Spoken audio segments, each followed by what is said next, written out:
Hello दोस्तों, inspired point में आपका स्वागत है। दोस्तों, कहानी शुरू करने से पहले कमेंट में नमो बुद्धाय लिखकर वीडियो को लाइक जरूर करें। तो चलिए शुरू करते हैं इस कहानी को। भीड़ भाड़ से अलग होकर जब भी कोई इंसान अपने साथ अकेले में समय बिताता है, तभी उसके दिमाग में नाना प्रकार की चिंताएं जन्म लेने लगती है। मनुष्य की प्रवृत्ति ही ऐसी है कि वो ज्यादातर समय नकारात्मक ही सोचता है। अपने लक्ष्य को कैसे प्राप्त किया जाए, ये सोचने की जगह है। वो ये सोचता है कि अगर लक्ष्य पूरा नहीं हुआ तो मैं क्या करूंगा, और इस प्रकार की नकारात्मक विचारधारा के कारण जीवन परांत डर डर कर जीता रहता है। अगर पूरी बुद्धिमानी और सजगता के साथ इस डर को समझाना जाए तो यही डर इंसान के पतन का कारण बनता है। ऐसा मनुष्य जो खुद पर संजय करता है, खुद पर संदेह करता है, भला वो कैसे सफल हो सकता है। लेकिन बुद्धिमानी से अगर इस डर का उपयोग किया जाए तो यही डर उसकी सबसे बड़ी ताकत बन सकता है। काश केवल एक बार उसने खुद पर विश्वास किया होता तो उसे मालूम होता है कि उसके डर में ही उसकी ताकत का रहस्य छुपा हुआ है। ये कहकर सन्यासी चुप हो गया और चुपचाप अपने कदमों पर ध्यान लगाते हुए जंगली घास पे से आगे बढ़ने लगा। संध्या का समय था। सन्यासी और एक लकड़हारा जंगल में से होकर गांव की तरफ निकल रहे थे। सन्यासी के ये शब्द लकड़हारे को कुछ समझ में नहीं आए। वो सोच रहा था कि डर में ताकत कैसे हो सकती है। डर तो आदमी को कमजोर बनाता है। अपने मन की उत्सुकता को जब वह काबू नहीं कर सका तो उसने सन्यासी से पूछा कि महात्मा, ना आप ये क्या कह रहे हैं कि डर में ताकत होती है? डर तो आदमी को कमजोर बनाता है, उसे तो अपना डर दूर करना चाहिए। करारा अपनी बात पूरी कर पाता उससे पहले ही उसे एक शेर की दहाड़ सुनाई दी। शेर की गर्जन सुनकर लकड़हारे का रोम रोम कांप गया। उसके कान खड़े हो गए। जंगल से आती एक एक आहट उसे साफ सुनाई दे रही थी। उसके कदम वहीं पर जम गए थे। वो भी नहीं पा रहा था। उसे पता था कि थोड़ी सी हरकत उसकी जान जोखिम में डाल सकती है। उसका दिल तो तेजी के साथ धड़क रहा था, लेकिन फिर भी वो अपनी सांसों पर काबू पाने का प्रयास कर रहा था। कुछ देर बाद जब खतरा टल गया तब सन्यासी ने कहना शुरू किया। सन्यासी ने कहा कि अभी जब तुम डरे हुए थे तो तुम्हारे शरीर का रोम रोम जाग गया था। जंगल से आ रही छोटी से छोटी आहट पर भी तुम्हारा ध्यान लगा हुआ था।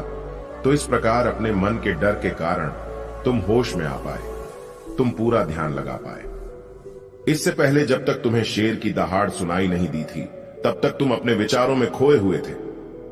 लेकिन जैसे ही तुम्हें शेर की दहाड़ सुनाई दी वैसे ही तुम्हारे सारे विचार गायब होकर हम वर्तमान में उपस्थित हो गए थे। यदि तुम्हें अभी शेर से बचकर भागना होता या फिर उससे लड़ना होता तो तुम्हें अपने शरीर की वो क्षमता देखने को मिलती जो आज तक जीवन में तुमने खुद भी महसूस नहीं की होगी। जब कोई कुत्ता तुम्हारे पीछे दौड़ता है उस समय तुम्हारी जो रफ्तार होती है वो तुम्हारी आम जिंदगी से कहीं ज्यादा होती है। साधारण जीवन में तुम इतने तेज नहीं दौड़ पाओगे जितना कि एक कुत्ते के सामने दौड़ पाओगे। ये ताकत या कहें कि हमारे शरीर की क्षमता अभी देखने को मिलती है। जब हमारा मन डर में होता है, किसी डरावनी परिस्थिति में हमारा मस्तिष्क और हमारा शरीर अपने उच्चतम श्रेणी में काम करता है। जो काम तुम आम जिंदगी में नहीं कर पाते वो तुम्हें डरा कर कराया जा सकता है। जहां पर भी तुम्हें डर का एहसास होता है वहीं पर तुम्हारी इंद्रियां पूर्ण रूप से सक्रिय हो जाती हैं। तुम्हारे कानों की सुनने की क्षमता तेज हो जाती है, दृष्टि एकटक हो जाती है, पूरी सजग हो जाती है, सक्रियता बढ़ जाती है। और जैसे जैसे वो डर खत्म होता है वैसे वैसे तुम सुप्त अवस्था में चले जाते हो। तुम सो जाते हो और तुम्हारे इंद्रिय फिर से आराम की स्थिति में चली जाती है। सन्यासी ने लकड़हारे से कहना जारी रखा कि परीक्षा से एक दिन पहले जो याद करने की तुम्हारी गति होती है वो साधारण याद करने की क्षमता से कहीं तेज होती है। सिर्फ एक बार याद किया हुआ तुम्हें परीक्षा के समय याद रह जाता है, और तुम जानते हो कि ये सब परीक्षा के डर से ही होता है। इसीलिए डर को दूर करने की जगह इंसान को ये सोचना चाहिए कि वो अपने डर को ताकत कैसे बना सकता है। जिस प्रकार सुख और दुख, प्रकाश और अंधेरा एक ही सिक्के के दो पहलू होते हैं, उसी प्रकार डर और ताकत भी एक ही सिक्के के दो पहलू होते हैं। जिस प्रकार रोशनी के बिना अंधेरा पूर्ण नहीं होता, सुख के बिना दुख पूर्ण नहीं होता, उसी प्रकार डर के बिना ताकत का भी कोई महत्व नहीं है। लकड़हारा सन्यासी के ज्ञान से बहुत प्रभावित हुआ। उनके चरणों में नतमस्तक हो गया और उनसे पूछा कि महात्मा, अंधेरे को तो दिया जलाकर रोशनी से भरा जा सकता है, लेकिन अपने डर को ताकत में कैसे बदले? इसके लिए कोई उपाय बताएं। इस पर सन्यासी ने कहा कि डर दो प्रकार के होते हैं। सबसे पहला मानसिक डर और दूसरा शारीरिक डर। सन्यासी ने लकड़हारे को समझाते हुए कहना शुरू किया कि मान लो तुम्हें जंगल से होकर गुजरना है और अचानक तुम पाते हो कि तुम्हारे मन में शेर का ख्याल आ गया। अभी तक प्रत्यक्ष रूप में शेर तुम्हारे सामने नहीं आया है ना, उसकी दाढ़ सुनाई दी है, मतलब दूर दूर तक कोई अंदेशा नहीं है कि जंगल में शेर मौजूद है, लेकिन शेर का ख्याल आने से तुम्हारे मन में एक डर पनप गया। अब तुम्हारा उठने वाला एक एक कदम उसी डर से अभिभूत होगा। हर समय तुम्हारे मन में यही ख्याल चलेगा कि कहीं शेर ना जाए। ये शेर वर्तमान में तुम्हारे सामने नहीं है, यह तुम्हारी बहुविषयक की कल्पना है। इसी प्रकार जो मनुष्य अतीत और भविष्य की चिंताओं में डूबा रहता है, वो मानसिक डर का शिकार होता चला जाता है। इसी विडंबना के कारण वो अपने जीवन में जीतने भी निर्णय लेता है।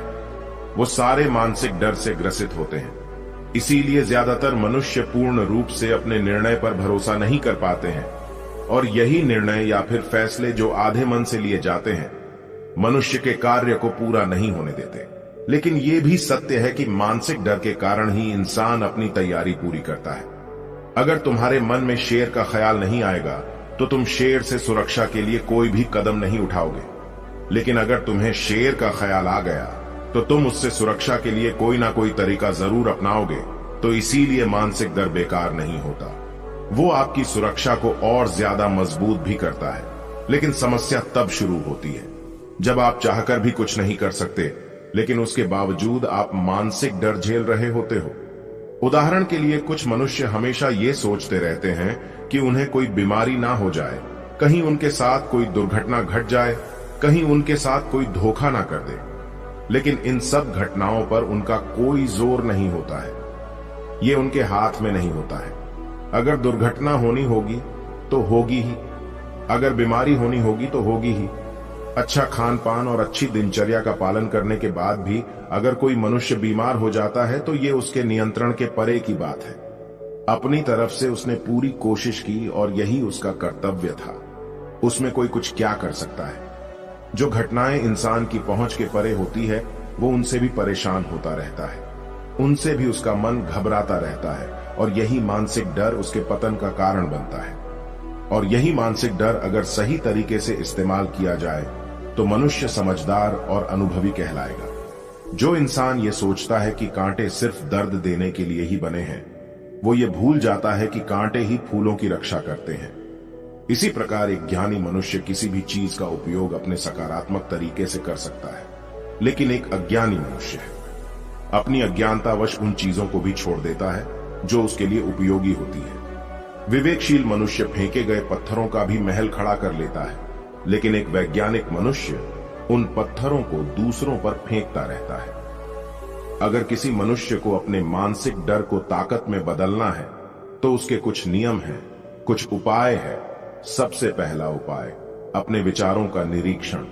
अगर हम अपने जीवन में अपने विचारों का निरीक्षण करेंगे तो हम पाएंगे कि ज्यादातर विचार हमारे काल्पनिक होते हैं, और इसीलिए जो डर उन विचारों के कारण पनपता है वो भी काल्पनिक होता है। ज्यादा सोचने वाले लोगों को जब सोचने के लिए कुछ नहीं मिलता तो वो निरर्थक बातों के बारे में सोचने लगते हैं, और वो बेकार के विचार उसे तो परेशान करते ही हैं, साथ के साथ उसके परिजनों को, उसके सगे संबंधियों को भी परेशान करते हैं।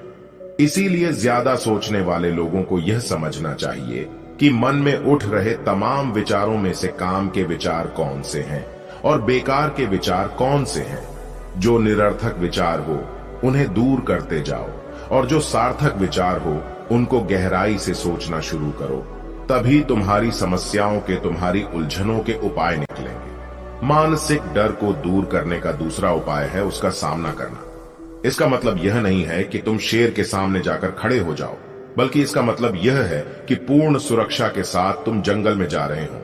यदि जंगल में जाना बहुत आवश्यक है तो तुम शेर के डर से अपने घर पर नहीं बैठ सकते हो।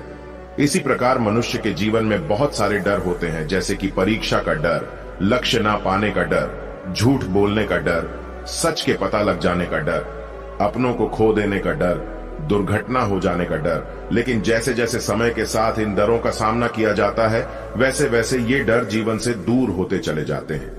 अगर तुम इनसे बचने का प्रयास करते हो तो ये जीवन भर तुम्हें सताते रहेंगे। ये तभी दूर हो सकते हैं जब तुम इनका सामना करो। कुछ लोगों को तो दूसरों के सामने खुलकर बात करने में भी डर लगता है। ऐसे लोगों को अनजान लोगों से बात करनी चाहिए।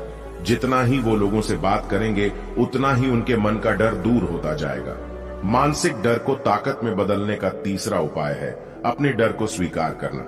बहुत से लोग अपने जीवन में अपने डर को स्वीकार ही नहीं कर पाते। अगर आप उनसे पूछेंगे कि उन्हें किस चीज से डर लगता है, तो वह साफ इनकार कर देंगे कि उन्हें किसी चीज से कोई डर नहीं लगता। लेकिन दूसरों की नजरों में ऊंचा उठने के लिए ये झूठ उन्हें बहुत महंगा पड़ता है। अगर वो अपने डर को स्वीकार करना नहीं सीखेंगे, तो वो जीवन पर्यंत उस डर से मुक्त नहीं हो पाएंगे। इसीलिए समझदारी इसी में है कि अपने डर को स्वीकार कर लिया जाए। अगर आपको किसी चीज से डर लगता है, तो किसी से शर्माने की या झिझकने की जरूरत नहीं है। हर मनुष्य को, हर इंसान को किसी न किसी चीज से डर लगता ही है, और आप पाएंगे कि जैसे ही आप अपने डर को स्वीकार करते हैं, वैसे ही आपका डर खत्म होना शुरू हो जाता है। और जितना ही आप अपने डर को छुपाने की कोशिश करेंगे, आपका डर उतना ही मजबूत होता चला जाता है। ये सारे तरीके तुम्हारे मानसिक डर को दूर कर सकते हैं, लेकिन शारीरिक डर को दूर करने के लिए तुम्हें दूसरे तरीके अपनाने होंगे। सबसे पहले ये समझो कि शारीरिक डर कौन सा होता है। मान लो तुम किसी जंगल से गुजर रहे हो और अचानक तुम्हारे सामने शेर आ जाता है। तुमने पहले नहीं सोचा था कि शेर तुम्हारे सामने आ सकता है, लेकिन जब वो तुम्हारे सामने आता है तो तुम्हारी सारी शारीरिक गतिविधियां शिथिल हो जाती है। तुम्हारी सांसें अटक जाती हैं, मस्तिष्क काम करना बंद कर देता है और तुम्हारा दिल तेजी के साथ धड़कने लगता है। तो इसीलिए जब बिन सोची बात हमारे साथ घटित होती है, तो हमारा शरीर उस डर को महसूस कर पाता है, और वही शारीरिक डर कहलाता है। ऐसे समय में शारीरिक डर को दूर करने के कुछ उपाय हैं, कुछ तरीके हैं।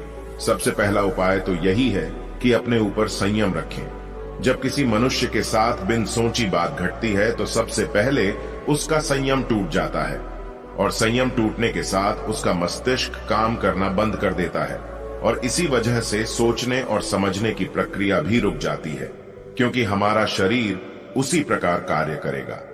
इस प्रकार हमारा मस्तिष्क उसे निर्देश देगा। अगर मस्तिष्क की सोचने समझने की शक्ति खत्म हो गई, तो हमारा शरीर भी शिथिल हो जाता है। तो इसीलिए अगर कठिन समय में मनुष्य अपने ऊपर संयम रखता है, तो उसका मस्तिष्क सही तरीके से काम करता है, और वो सही निर्णय लेकर उस परिस्थिति से तत्काल बाहर आ सकता है। यहाँ पर दूसरा उपाय समझने का ये है कि जीवन में कुछ भी घटित हो सकता है। जीवन बड़ा चमत्कारिक होता है। वो हमारी सोच के अनुरूप नहीं चलता, बल्कि उसमें कुछ भी हो सकता है, और यही जीवन की खूबसूरती होती है। अगर आपको आज ही पता चल जाए कि आने वाले 10 साल तक अब क्या कर पाएंगे, तो आपकी जीवन में से रुचि खत्म हो जाएगी। लेकिन अगर जीवन एक रहस्यमयी किताब की तरह बना रहेगा, तो आप अपने जीवन से कभी नहीं थकेंगे। आपका जीवन आपको आश्चर्यचकित करता रहेगा। इसीलिए यह समझो कि जीवन में कुछ भी घटित हो सकता है, तुम्हारी सोच से परे भी घटित हो सकता है। इसीलिए कुछ अनुमान मत लगा लेना। किसी सोच को लेकर सन्यासी ने अपनी बात खत्म करते हुए कहा कि इन तरीकों से तुम अपने मानसिक और शारीरिक डर को दूर कर सकते हो और आनंद से भरा हुआ जीवन जी सकते हो। तो दोस्तों, कैसी लगी ये कहानी? आपको कमेंट सेक्शन में जरूर बताना, और अच्छी लगी हो तो इस चैनल को सब्सक्राइब करके नोटिफिकेशन बेल को जरूर प्रेस कर देना। तो मिलते हैं अगली कहानी में, तब तक के लिए अपना ख्याल रखें।